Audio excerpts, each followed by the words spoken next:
Video 5. Professor mocked a student's rosary. But the Virgin Mary saved his daughter in the ER Chapter 1.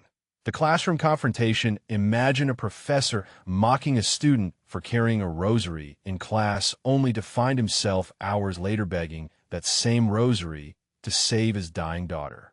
This true story will leave you breathless. The lecture hall at Columbia University buzzed with the energy of 200 students settling into their seats for American history.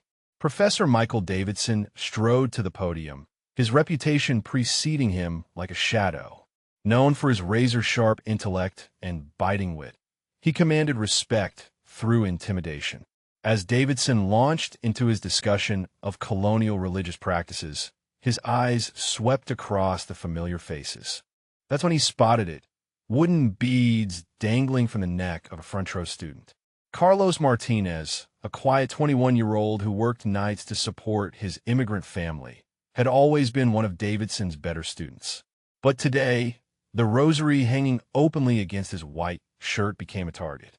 Martinez, Davidson's voice cut through the lecture, loud enough for the back row to hear. Do you really believe those little beads are going to help you pass my exam?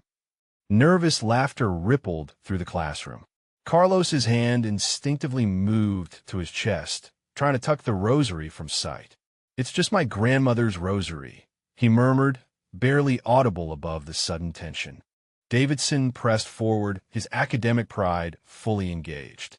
He called the rosary a relic of medieval ignorance and an idol used to control the uneducated. He paced before the chalkboard, dissecting Catholic devotion with surgical precision, each word designed to demonstrate his intellectual superiority. Some students laughed uneasily. Others glanced at Carlos, who sat frozen, eyes lowered, shame flooding his face. What no one knew in that classroom was how quickly tables would turn. Within hours, Davidson would be the one sitting powerless in a hospital corridor, clinging to hope as surgeons fought for his daughter's life. Chapter 2. The Foundations of Pride. That evening, the Davidson household in Manhattan's Upper West Side seemed unusually quiet. Rebecca, Michael's wife, moved around the kitchen preparing dinner while the professor scrolled through lecture notes on his laptop, still buzzing with the satisfaction of what he called a teachable moment. For him, publicly challenging Carlos's rosary had been more than a classroom diversion. It was, in his mind, a small victory against what he saw as the dangerous persistence of superstition. Yet Rebecca's silence lingered longer than usual. She had listened to her husband boast about the incident as they sat at the table, describing how students laughed and how he had set the record straight. But instead of applauding him, she set down her fork and asked softly, "Michael, do you think you might have been too hard on that boy?" The question struck like an unexpected draft through a tightly shut window. Michael brushed it aside, answering with the confidence of a man convinced of his own righteousness. Sometimes the truth hurts, Rebecca. If one student walks away questioning blind devotion, then it was worth it. But Rebecca's brow furrowed. Raised in a moderate Protestant tradition, she was no stranger to theological differences, but humiliation had never sat well with her. "There's a difference between questioning and shaming," she replied. "He's still your student." At that moment upstairs, Emma called out for help with her homework. Rebecca excused herself, leaving Michael alone at the table. He poured himself another cup of coffee, but her words clung stubbornly, echoing louder than he wanted to admit. Meanwhile, in a cramped apartment across town, Carlos sat with his mother at the kitchen table. She worked late shifts as a nurse's aide, her hands rough from endless cleaning and lifting. She noticed her son's unusual silence as he pushed food around on his plate. "What's wrong, Mijo?" she asked gently. Carlos hesitated, then confessed what had happened in class. He tried to downplay it, but his mother's eyes grew heavy with sadness. She reached across the table and touched the rosary around his neck. "This was your abuela's. She prayed on it every night. Don't ever be ashamed of it." Chapter 3. The accident. The spring sun was dipping low behind the towering buildings of Manhattan when the call came. Michael Davidson was driving home through the city's late afternoon traffic, rehearsing mentally for the conference presentation he would give in 2 days. His phone buzzed sharply on the dashboard. The screen lit up, Rebecca. He answered with his usual brisk tone, but the voice on the other end shattered his composure. Michael, it's Emma. She collapsed during basketball practice. They're rushing her to New York Presbyterian. The coach thinks she hit her head. They said she's not waking up. Her voice broke, and the line filled with the muffled sobs of a mother terrified. The professor's grip tightened on the wheel as the world around him blurred. Horns blared as he swerved into the next lane, searching for an exit that would bring him closer to the hospital. For all his lectures on reason and logic, nothing could steady his heart as it hammered against his chest. His daughter, his 13-year-old bright-eyed Emma, lay somewhere between life and death. On the basketball court minutes earlier, chaos had erupted. Parents rushed down from the bleachers while teammates circled in shock. Emma had been practicing defensive drills when she stumbled during a collision, fell, and struck the back of her skull against the polished gymnasium floor. The whistle blew frantically. A girl screamed. The coach knelt by Emma's side, shouting for someone to call 911. By the time the ambulance arrived, Emma was motionless, her skin pale, her breathing shallow. Rebecca, who had left work early and driven straight to the school, rode with her daughter in the back. She clutched Emma's limp hand, whispering prayers she hadn't spoken since her own childhood. Please, God, please just keep her alive. At the hospital entrance, emergency staff wheeled Emma in as monitors beeped and nurses shouted vitals. Rebecca stumbled into the waiting room, shaking, her clothes streaked with sweat from the gymnasium. Minutes later, Michael burst through the automatic doors. His tie loosened, his face drained of color. What happened? His voice was raw, stripped of authority. Rebecca could only shake her head, tears streaming. A physician in scrubs introduced himself as Dr. Chun, a neurosurgeon on call. Your daughter has suffered severe head trauma. There's swelling and internal bleeding. We'll do everything we can, but it's critical. The words landed like blows. Chapter 4. Medical Crisis. Michael, who had spent years dismantling religious devotion in lecture halls, now found himself bargaining silently with a God he wasn't sure he believed in. Take anything from me, just spare her. The words landed like blows. Dr. Chin's expression was grave as he continued explaining Emma's condition. The impact had caused dangerous swelling in her brain, and internal bleeding was putting pressure on critical areas. Without immediate surgical intervention, the damage could be irreversible or worse. We need to operate now, Dr. Chun said, his voice steady but urgent. I want you to understand the risks. Even if the surgery goes well, there could be permanent neurological damage. Speech, motor function, memory. We won't know until she wakes up. If she wakes up, Rebecca whispered, the words barely audible. Dr. Chin nodded solemnly. We're going to do everything we can. As Emma was wheeled toward the operating room, Michael and Rebecca followed as far as they were allowed. Through the small window in the hors doors, they watched their daughter disappear behind a wall of medical equipment and surgical lights. The waiting room at New York Presbyterian felt like purgatory. Fluorescent lights hummed overhead, casting harsh shadows on worried faces. Other families sat in clusters, their own vigils playing out in whispered conversations and tear-stained tissues. Michael paced the small space, his mind racing. Every few minutes, he would stop at the reception desk, asking if there was any update. The nurses, kind but firm, told him they would notify him the moment there was news. Rebecca sat curled in a corner chair, her phone clutched in her hands. She had called her sister, Michael's parents, Emma's friends, anyone who might pray for their daughter. For the first time in years, she found herself reaching for faith she had almost forgotten. Michael, she said quietly, sit with me. He looked at his wife, seeing the fear in her eyes that mirrored his own. For all his academic achievements, all his lectures on rationality and logic, he felt completely powerless. His daughter's life was in the hands of surgeons and chance, forces beyond his control or understanding. The minutes stretched into hours. Other families came and went, some with joy, others with devastating news. Each time footsteps approached their section of the waiting room, Michael's heart would race, expecting Dr. Chun to emerge with an update. As midnight approached, the irony wasn't lost on him. Just hours earlier, he had mocked a student's faith, dismissing prayer as meaningless ritual. Now he sat in a hospital, desperately wishing he knew how to pray. Chapter 5.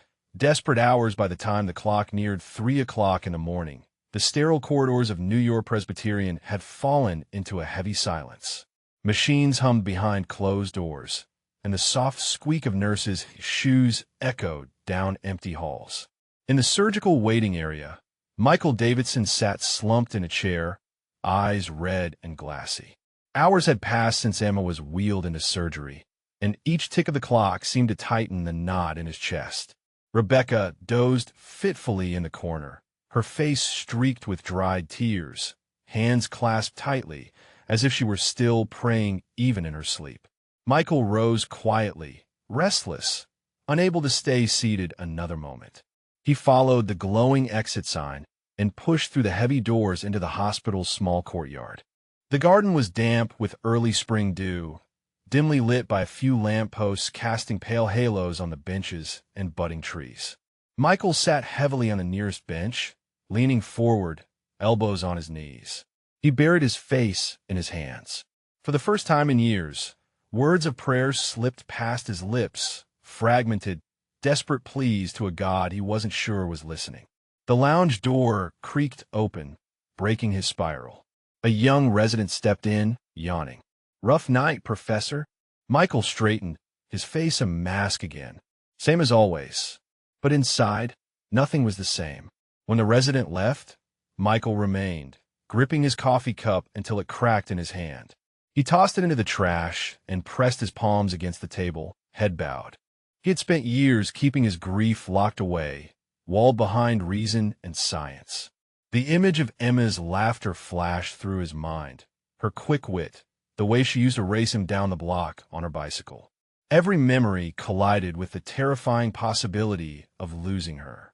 Back in the operating room, monitors continued their steady rhythm. Dr. Chun and his team worked with focused precision, but Michael knew nothing of their progress. All he could do was wait, powerless in a way that his academic achievements had never prepared him for. In the stillness of that hospital garden, as night bled into dawn, Michael Davidson, the man who had mocked faith just hours before, found himself whispering into the darkness, "Please, if anyone is listening, don't take her from me." For the first time in his career, the professor wasn't sure if he was the one in control or if something far beyond his understanding was about to teach him the most important lesson of his life. Chapter 6. Unexpected grace. Footsteps crunched softly on the gravel. Michael lifted his head, expecting to see a nurse on a smoke break. Instead, a young man in a navy blue janitor's uniform emerged from the shadows, a garbage bag slung over his shoulder. The lamplight revealed familiar features: Carlos Martinez. For a split second, both froze. The last time they had locked eyes, it had been across a classroom, divided by ridicule and shame. Now the roles were reversed. Michael, the powerful professor, sat hollow-eyed and broken. Carlos, the humiliated student, stood with quiet strength. "Professor Davidson." Carlos's voice was tentative but warm. He dropped the bag beside the bench. Are you all right?" Michael let out a humorless laugh that turned into a ragged sigh. "My daughter's in surgery. Head trauma. They don't know if she'll make it." His words cracked open like glass under pressure. For a moment, pride gave way to raw humanity. Carlos stepped closer, his expression filled with genuine concern.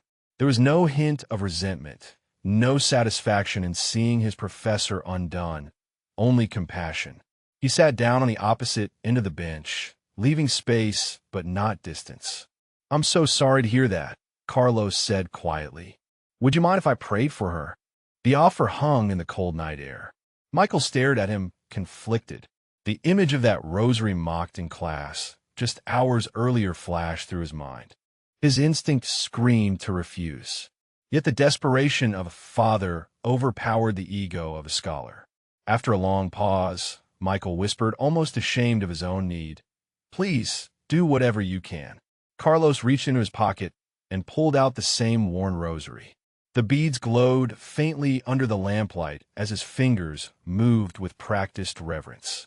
His voice, low and steady, began to recite the familiar prayers in English, then softly slipped into Spanish. Hail Mary, full of grace. The Lord is with thee. In the stillness of that hospital garden, as night bled into dawn, two men sat side by side, one humbled by pain, the other guided by faith. Neither of them realized that this was the moment everything would begin to change. The first words rose softly into the night air, almost a whisper. Carlos's voice was steady, unhurried, as if he had spoken those prayers thousands of times before. Each syllable floated into the hospital garden like ripples spreading across still water. Chapter 7. The hospital garden prayer. Michael sat rigid at first, hands clenched, trying to resist the strange vulnerability of the moment. His academic mind wanted to dismiss the repetition as empty ritual. Yet there was something undeniable in the way the young man prayed. Not mechanical, but personal, almost intimate, as though he were speaking directly to someone present and listening. Carlos's fingers moved bead by bead, the rosary sliding gently through his hands. His eyes remained closed, his posture calm. The lamplight glinted off the small crucifix at the end, worn from years of use. Switching briefly into Spanish, he murmured, Santa Maria, Madre de Dios, ruega por nosotros.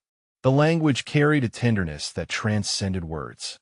Michael's chest heaved with shallow breaths. He thought of Emma, her laughter, her quick wit, the way she used to race him down the block on her bicycle.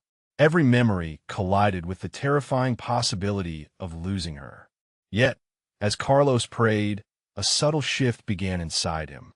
The frantic storm that had raged in his heart since the accident seemed to ease, replaced by something he could not name. From the window above, Rebecca stirred in her chair. She had woken briefly, searching for her husband, and through the glass she saw the two figures on the bench. One man bent in prayer, the other bowed in despair.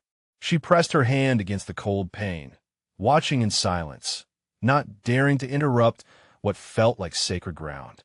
Minutes stretched into nearly an hour. Carlos prayed all 5 decades of the sorrowful mysteries, his voice never faltering. With each Our Father and Hail Mary, Michael felt a strange presence wrap around him, not erasing his fear, but sharing the weight of it. It was as if a maternal hand rested gently on his shoulder, carrying a burden he no longer had the strength to bear alone. Tears welled unexpectedly in his eyes. He tried to blink them back, but soon his face was wet, and his body shook with sobs he hadn't allowed himself since childhood. The professor who had once mocked these very prayers now sat undone by their quiet power. When Carlos finally reached the closing words, Holy Mary, Mother of God, pray for us now and at the hour of our death, he kissed the crucifix and let the beads rest in his palm. For a long moment, neither spoke. The only sounds were the faint hum of the city and the distant beeping of hospital machines. Then Carlos turned to him, his expression gentle but resolute. Professor, my grandmother always said, Mary understands the pain of watching a child suffer. That's why I prayed tonight. Chapter 8. Surgical miracle. Inside the brightly lit operating theater, a team of surgeons worked in tense silence. The steady rhythm of monitors filled the air, interrupted only by the clipped commands of Dr. Chun, the neurosurgeon leading the procedure. Pressures climbing again, a resident reported, eyes glued to the intracranial monitor. Numbers spiked in red across the screen. Dr. Chin's brows furrowed. We need to relieve the swelling now. Suction. Retractors. His gloved hands moved with precision, but beneath the mask his jaw tightened. They had prepared the Davidsons for the grim reality.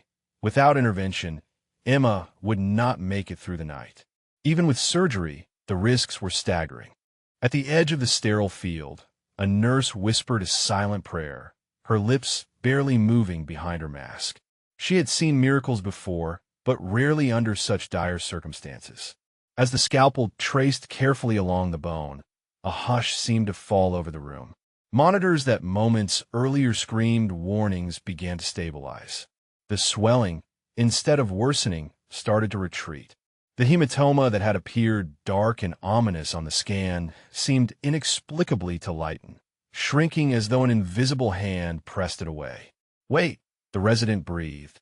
"Look at the pressure levels." Dr. Chin glanced at the screen. The numbers were dropping steadily, impossibly. "That's not typical," he muttered almost to himself. His movement slowed, cautious as he studied the surgical field. What he expected to be a bloody, complex repair was revealing something else.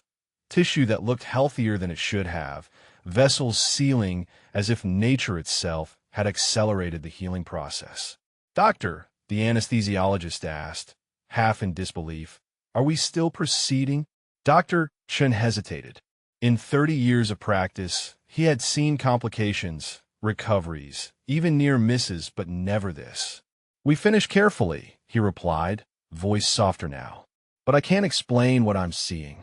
Above them in the glass observation area, a medical student leaned forward, unable to look away. She scribbled frantically in her notebook, but no textbook could have prepared her for what unfolded. Downstairs in the garden, Michael Davidson felt something shift deep within him at almost the same moment. He couldn't name it, only that the suffocating weight in his chest eased, replaced by a fragile thread of hope. Rebecca, still clasping his hand, noticed the change in his expression even before any call came. Something had shifted in the spiritual atmosphere of that hospital, and both father and mother sensed it simultaneously. The miracle was unfolding in real time, witnessed by trained medical professionals who had no explanation for what their instruments were recording. Chapter 9. The awakening hours later, as dawn began to filter pale light into the waiting room, Dr. Chen emerged, removing his surgical cap. His face carried both exhaustion and astonishment. "Mr. and Mrs. Davidson," he began, his tone deliberate, "your daughter made it through the surgery, and I have to be honest, I've never seen anything like it. The swelling reduced on its own, faster than anything medicine could explain. The bleeding stopped almost completely. She should have lasting damage, but right now I don't see it." Rebecca gasped, covering her mouth with both hands. Michael rose slowly, his body trembling as though the ground itself had shifted beneath him. The surgeon shook his head, still bewildered. "I don't have another word for it, but miraculous." And somewhere in the corridor beyond, a young man with a worn rosary quietly whispered, "Gracias, Virgencita." The hallway outside the pediatric ICU smelled faintly of antiseptic and stale coffee. Families whispered anxiously, nurses hurried past, and fluorescent lights cast a pale glow on the linoleum floors. Michael Davidson stood there, his mind still echoing with Dr. Chen's words, miraculous. His daughter was alive, recovering in ways no one could explain. Relief had rushed in like a flood, but beneath it lurked another force he could no longer suppress. At the far end of the corridor, Carlos Martinez lingered quietly, rosary still in hand. He hadn't sought recognition. He had prayed because that's what his grandmother had taught him to do. Yet when Michael spotted him, something inside the professor broke open. For a moment, he hesitated, the pride of years urging him to stay silent. But the memory of Carlos's bowed head in the garden, the steady cadence of prayers, and the transformation in the operating room stripped away the last of his defenses. Michael walked toward the student, each step heavy, until they stood only a few feet apart. His voice cracked raw. "Carlos, I need to say this. I was cruel to you in front of everyone. I mocked what you hold sacred. You didn't deserve that." Carlos looked surprised, almost embarrassed by the professor's vulnerability. He shifted the rosary between his fingers, then met Michael's eyes. There was no bitterness in his expression, only quiet compassion. "My grandma used to say," Carlos began softly, "when someone hurts you for your faith, it's because they're hurting in ways you can't see. She told me to pray for them because one day they might need it more than anyone else." Michael swallowed hard, tears welling. He covered his face with one hand, unable to stop the sob that tore through his chest. Chapter 10. Transformation begins for a man who had built his reputation on sharp wit and intellectual dominance. The simple grace of forgiveness was overwhelming. Carlos stepped closer, placing a hand lightly on the professor's shoulder. "You don't have to carry it alone," he said. "Tonight showed us that." Rebecca watched from a few steps away, her own tears falling freely. She saw not just her husband's apology, but his surrender, the first fragile crack in the armor of pride that had defined him for so long. And in that corridor, with monitors beeping faintly beyond the doors, the humiliated student and the humbled professor stood together, bound not by shame, but by the fragile beginnings of grace. In the weeks that followed Emma's surgery, life inside the Davidson home felt both fragile and strangely luminous. The girl's recovery astonished doctors. Every scan came back cleaner, every test stronger. Rebecca decorated the refrigerator with drawings Emma made during her therapy sessions, while Michael lingered by her bedside at night, unable to shake the sense that he was standing inside a mystery science could not fully explain. But mysteries were not part of his vocabulary. Michael Davidson was a historian, a man who prided himself on evidence, sources, and rational conclusions. Yet each time he remembered Carlos kneeling in the hospital garden, fingers moving across worn wooden beads, he felt something tug at his certainty.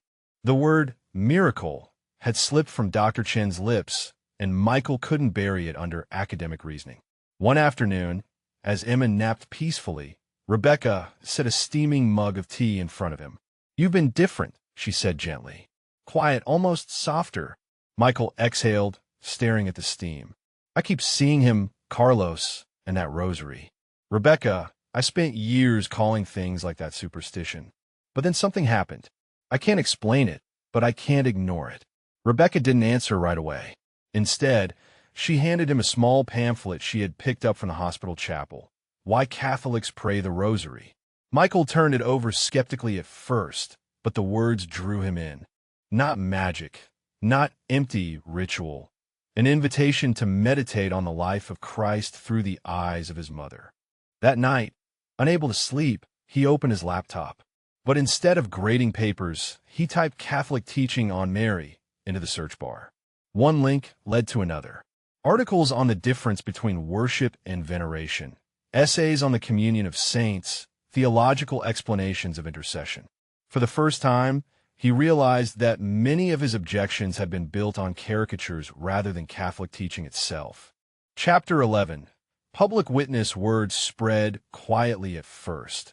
Whispers among colleagues, curious glances in the faculty lounge. Professor Michael Davidson, once a vocal critic of Catholic devotion, had been seen slipping into Mass at St. Patrick's Cathedral. To some it was gossip, to others betrayal. One afternoon during a faculty meeting, a fellow historian leaned across the table. "Michael, tell me it isn't true. You at Catholic Mass? Come on, this has to be a joke, right?" His tone was half teasing, half accusatory. Michael forced a thin smile, unwilling to debate in public, but inside he felt the sting of their disbelief. For years, he had cultivated an image as the sharp-minded skeptic. Now, that image was crumbling, and everyone could see it. At home, Rebecca wrestled with her own doubts. While she had encouraged his questions, the reality of what he was considering frightened her. "Michael," she said one evening as they folded laundry, "are you sure this isn't just about Emma's recovery?" A desperate father clinging to the first sign of hope. He looked at her, folding his shirt mechanically. "It started that way, but it's more now. I've studied, asked questions. The answers make sense in ways I never expected." Meanwhile, in his lecture hall, the tension was palpable. Some students whispered about the professor who had mocked a rosary only to be humbled by it. Carlos sat quietly in the front row, never mentioning the hospital, never exposing what had happened. Yet his silence was louder than words, an unspoken testimony of grace. At their neighborhood coffee shop, a deacon from a local Baptist church approached Michael. "We've respected your teaching for years," he said firmly. "But if you walk this road, you'll lose credibility. You know that, right?"